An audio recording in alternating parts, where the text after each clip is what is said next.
Hello friends, welcome to my class. आज मैं आपके लेके आई हूँ क्लास 12th के चैप्टर 2 सॉल्यूशन से एक इम्पोर्टेंट टॉपिक जो है यूनिट्स ऑफ कंसंट्रेशन। काफ़ी इम्पोर्टेंट टॉपिक है। प्रैक्टिकली एंड थियोरेटिकली दोनों ही तरीके से ये एग्ज़ाम में पूछा जाता है। या तो इससे न्यूमेरिकल्स पूछे जाते हैं डिफरेंट यूनिट्स से कंसंट्रेशन की, या फिर इनकी डेफिनेशन पूछी जाती है।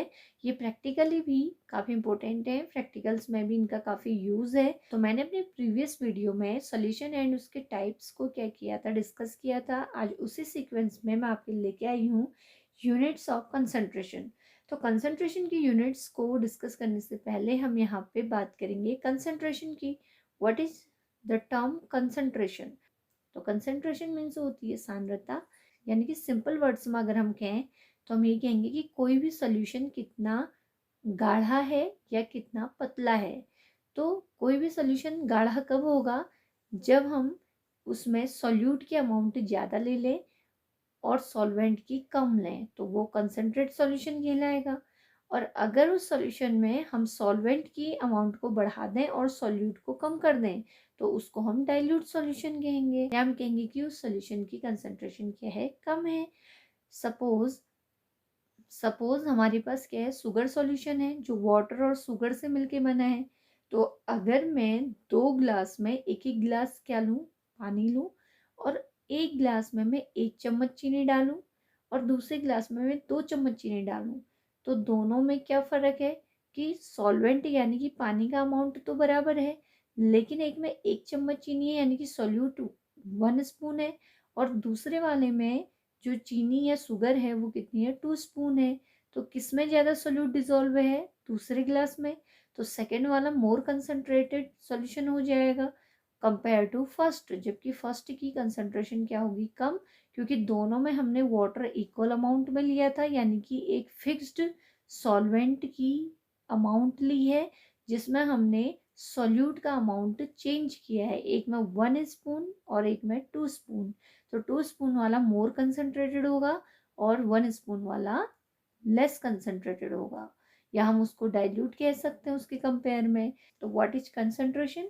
Concentration of a solution is the amount of the solute present in a given quantity of the solution और द सॉल्वेंट। यानी कि एक गिवन और फिक्स्ड क्वांटिटी होनी चाहिए किसकी, सॉल्वेंट की या फिर सॉल्यूशन की। तो उसमें कितने अमाउंट में सॉल्यूट प्रेजेंट है, तो उस सॉल्यूट की अमाउंट डिसाइड करती है कि हमारा सॉल्यूशन कितना कंसंट्रेट है या कितना गाढ़ा है। तो उस सॉल्यूशन का गाढ़ापन यानी कि कंसंट्रेशन, उसमें सॉल्यूट की अमाउंट क्या करती है, डिसाइड करती है। तो एक फिक्स्ड अमाउंट ऑफ सॉल्वेंट या सॉल्यूशन होना चाहिए, तो उसमें कितना अमाउंट सॉल्यूट का प्रेजेंट है उसी से डिसाइड होती है सॉल्यूशन की कंसंट्रेशन। तो सॉल्यूट की अमाउंट अगर ज़्यादा होगी तो कंसंट्रेशन भी उस सॉल्यूशन की ज़्यादा होगी, और सॉल्यूट की अमाउंट कम होगी तो उस सॉल्यूशन की कंसंट्रेशन भी क्या होगी, कम होगी। अब यहाँ पे कंसंट्रेशन की बहुत सारी यूनिट्स हमें डिस्कस करनी है, जिनमें से फर्स्ट है मास परसेंटेज, सेकेंड है वॉल्यूम परसेंटेज, थर्ड है मास वॉल्यूम परसेंटेज, फोर्थ है मोलैरिटी, फिफ्थ है मोलैलिटी, सिक्स्थ है फॉर्मेलिटी, सेवन्थ है नॉर्मेलिटी एंड एट्थ है mole fraction.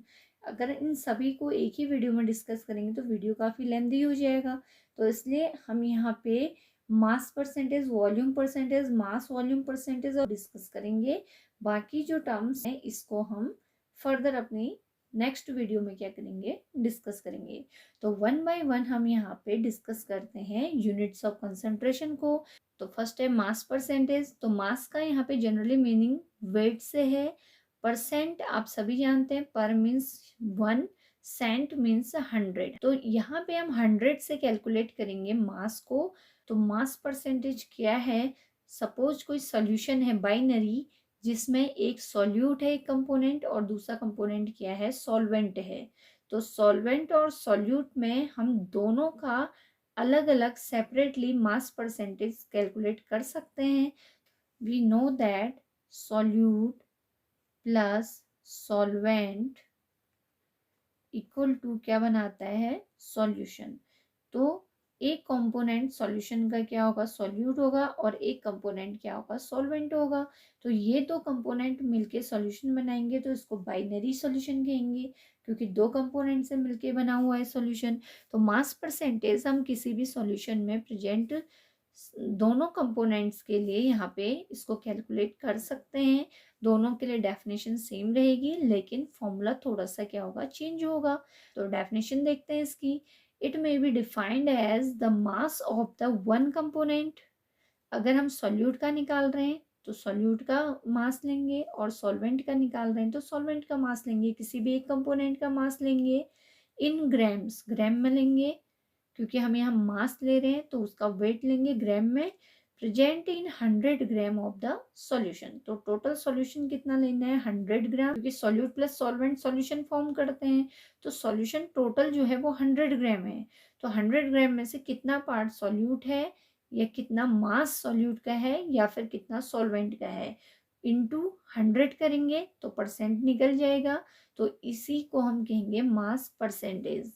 It is expressed by W।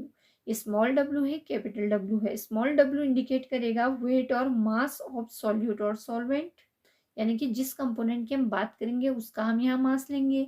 Upon capital W means जो total solution होगा इन दोनों को मिला के, उसका भी हम क्या लेंगे, मास या वेट लेंगे। तो उसको कैपिटल W से इंडिकेट करेंगे। तो ये टोटल वेट होगा सॉल्यूशन का, या टोटल मास होगा, और ये क्या होगा, सॉल्यूट या सॉल्वेंट का मास होगा। परसेंट निकालेंगे तो इंटू 100 कर देंगे यहाँ पे। For example, if A and B are the two components of a binary solution. कोई बाइनरी सॉल्यूशन है जिसमें ए और बी दो कंपोनेंट्स हैं। अगर हम ए कंपोनेंट का क्या निकाल रहे हैं, मास परसेंटेज निकाल रहे हैं, तो क्या हो जाएगा, W A upon W A plus W B. W A means A का मास अपॉन टोटल सॉल्यूशन का मास। अब सॉल्यूशन में ए भी प्रेजेंट है, बी भी प्रेजेंट है, यानी कि सॉल्यूट और सॉल्वेंट दोनों प्रेजेंट हैं। तो टोटल के लिए क्या करेंगे, सॉल्यूट का मास प्लस सॉल्वेंट का मास दोनों को ऐड कर देंगे। अगर हम मास परसेंटेज निकाल रहे हैं बी का, तो क्या होगा, बी का mass upon total mass of solution. तो अगर ये सॉल्वेंट है बी, तो ये सॉल्वेंट का मास होगा अपॉन सॉल्यूट प्लस सॉल्वेंट दोनों का मास होगा, या हम कहेंगे टोटल सॉल्यूशन का मास होगा। अब परसेंटेज निकाल रहे हैं तो इनटू क्या कर देंगे, 100। तो परसेंटेज निकालने के लिए इस फ्रैक्शन को हम 100 से क्या कर देंगे, मल्टीप्लाई कर देंगे। तो इस तरीके से दोनों कंपोनेंट का क्या निकल जाएगा, मास परसेंटेज। काफी सिंपल है कि 100 ग्राम सॉल्यूशन में कितना मास कंपोनेंट ए और बी का प्रेजेंट है, उसी को उसका क्या कहते हैं, मास परसेंटेज।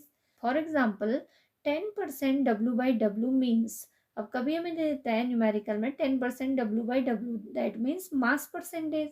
यानी कि हम सॉल्यूट का भी, यानी कि हम कंपोनेंट का भी मास लेंगे और टोटल सॉल्यूशन का भी क्या लेंगे, मास लेंगे। 10%, परसेंट मीन्स 100 होता है, 100 का पार्ट। तो 10% क्या होगा, 100 में से 10 पार्ट, यानी कि 10 ग्राम हो जाएगा। तो इसकी मीनिंग क्या है, 10 gram of solute dissolve in 100 gram of solution. क्योंकि परसेंटेज की बात कर रहे हैं तो टोटल सॉल्यूशन का मास हम 100 ग्राम मानेंगे। उसमें 10% W/W मतलब सॉल्यूट कितना प्रेजेंट है, ये सॉल्यूट का परसेंटेज हमें दिया रहता है, जो कि 10 ग्राम होगा। कैसे, क्योंकि 100 का 1% 1 हो जाएगा, 100 का 10% 10 हो जाएगा, 100 का 50% 50 हो जाएगा। तो हम कहेंगे कि 100 ग्राम सॉल्यूशन में 10 ग्राम क्या है, सॉल्यूट है। तो ये इसकी मीनिंग है। तो अगर 10 ग्राम 100 ग्राम में सॉल्यूट है तो रिमेनिंग क्या होगा, सॉल्वेंट होगा। तो अमाउंट ऑफ सॉल्वेंट कैसे कैलकुलेट करेंगे, तो टोटल सॉल्यूशन के मास में से सॉल्यूट का मास माइनस कर देंगे।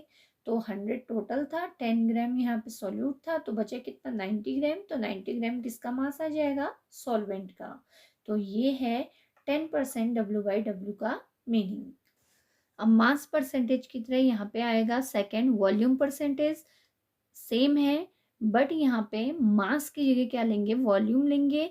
तो वॉल्यूम को मेनली हम मेजर करते हैं मिलीलीटर और लीटर में। तो इसको भी डिफाइन करेंगे। It may be defined as the volume of one component solute और solvent in ml present in 100 ml of the solution. तो यहाँ भी वही बात है कि सॉल्यूशन के दो कंपोनेंट होंगे, सॉल्यूट और सॉल्वेंट, तो दोनों का हम वॉल्यूम परसेंटेज कैलकुलेट कर सकते हैं। तो क्या ये रहा है कि 100 ml, अब यहाँ पे वेट ना लेकर के इसका वॉल्यूम लेंगे मिलीलीटर में, तो टोटल सॉल्यूशन का जो वॉल्यूम होगा वो 100 ml होगा, क्योंकि परसेंट ले रहे हैं। तो 100 ml में से कितना सॉल्यूट या सॉल्वेंट प्रेजेंट है उसी को कहेंगे उसका वॉल्यूम परसेंटेज। तो वॉल्यूम परसेंटेज के लिए भी यही फॉर्मूला आएगा, वॉल्यूम ऑफ वन कंपोनेंट, यानी कि यहाँ पे या तो सॉल्यूट का वॉल्यूम लेंगे या सॉल्वेंट का, जिसका भी हम कैलकुलेट करेंगे, अपॉन टोटल वॉल्यूम। तो टोटल वॉल्यूम सॉल्यूशन का हो जाएगा, इनटू क्या कर देंगे 100, तो परसेंटेज निकल जाएगी 100 से मल्टीप्लाई करने पे। फॉर एग्जाम्पल वही बाइनरी सोल्यूशन ले लेते हैं, ए और बी से मिलके कोई सोल्यूशन बन रहा है। तो ए सपोज सोल्यूट है, तो सोल्यूट का वॉल्यूम परसेंट कैसे निकालेंगे, वॉल्यूम ऑफ सॉल्यूट और a upon total volume of solution. तो सॉल्यूशन में सॉल्यूट भी होगा सॉल्वेंट भी होगा, तो दोनों का वॉल्यूम ऐड कर लेंगे, इनटू क्या हो जाएगा 100। ऐसे ही volume percent of b, suppose b solvent है तो सॉल्वेंट का volume upon total volume of solution into क्या हो जाएगा 100। तो टोटल वॉल्यूम के लिए सॉल्यूट और सॉल्वेंट दोनों के वॉल्यूम को ऐड कर लेंगे। इट इज एक्सप्रेस्ड एज वी बाई वी, जैसे वो डब्ल्यू बाई डब्ल्यू था, तो ये वी बाई वी यानी कि वॉल्यूम किसका, वन कंपोनेंट का अपॉन टोटल वॉल्यूम। एग्जाम्पल है 10% V by V solution means that 10 ml of solute dissolve in 100 ml of solution। अब यहाँ पे क्या डिफरेंस होगा, यहाँ पे हमारा जो डिजॉल्व होगा सॉल्यूट भी लिक्विड होगा और सॉल्यूशन भी क्या होगा, लिक्विड होगा। तो लिक्विड को लिक्विड में डिजॉल्व करेंगे, तो सॉल्यूट भी हम यहाँ पे ml में लेंगे और सॉल्यूशन भी हमारा किस में होगा, ml में होगा। तो टोटल 100 ml टोटल सॉल्यूशन होगा, उसमें 10% यानी कि 10 ml क्या होगा, सॉल्यूट होगा। Where the amount of solvent, अगर 100 ml में 10 ml सॉल्यूट है तो रिमेनिंग क्या होगा, सॉल्वेंट होगा। तो अमाउंट ऑफ सॉल्वेंट क्या हो जाएगा 100 माइनस 10 यानी कि 90 ml। तो ये था वॉल्यूम परसेंटेज। तो थर्ड अब देखते हैं मास वॉल्यूम परसेंटेज। नेम से इंडिकेट है, मास यानी कि एक हमें बाई वेट लेना है, वॉल्यूम एक हमें बाई वॉल्यूम लेना है, और किस में, परसेंटेज में ही ले रहे हैं, तो 100 में से ही इसको कैलकुलेट करेंगे। तो इसको डब्ल्यू बाई वी क्यों इंडिकेट कर रहे हैं, क्योंकि मास यानी कि वेट डब्ल्यू से शो करेंगे, वॉल्यूम को वी से शो करेंगे। It is defined as the mass और वेट ऑफ सॉल्यूट। अब यहाँ पे जो सॉल्यूट होगा वो ग्राम में लिया जाएगा, in gram, dissolve in 100 ml of solution, जबकि अपॉन वी है तो सॉल्यूशन का क्या लेंगे, वॉल्यूम लेंगे टोटल। 100 ml सॉल्यूशन में जो कि टोटल वॉल्यूम है किसका, सॉल्यूशन का, कितने वेट या कितने ग्राम सॉल्यूट डिजोल्व है उसी को हम क्या कहेंगे, मास वॉल्यूम परसेंटेज। इसको कैसे कैलकुलेट करते हैं, यहाँ क्या करेंगे, mass of solute in gram upon volume of solution in ml into 100, क्योंकि परसेंटेज निकाल रहे हैं तो 100 से मल्टीप्लाई करेंगे। तो यहाँ पे जो हम वेट लेंगे वो किसका लेंगे, सॉल्यूट का, कितना सॉल्यूट हमारा डिजोल्व है, ये कोई सॉलिड सॉल्यूट होगा जिसको ग्राम में लेंगे, और टोटल सॉल्यूशन किस में होगा, ml में, जो हम वॉल्यूम वाइज लेंगे, इंटू क्या हो जाएगा, जिसका हम वॉल्यूम लेंगे, इंटू क्या कर देंगे 100। तो ये हो जाएगा mass volume percentage. I hope आपको इतनी यूनिट ऑफ कंसंट्रेशन समझ में आई होंगी। अगर इससे रिलेटेड कोई भी डाउट हो तो प्लीज़ आप मुझे कमेंट कीजिएगा। बाकी की जो रिमेनिंग यूनिट ऑफ कंसंट्रेशन है वो मैं अपनी नेक्स्ट वीडियो में डिस्कस करूंगी, क्योंकि वीडियो काफ़ी लेंदी हो जाएगी। So thanks for watching.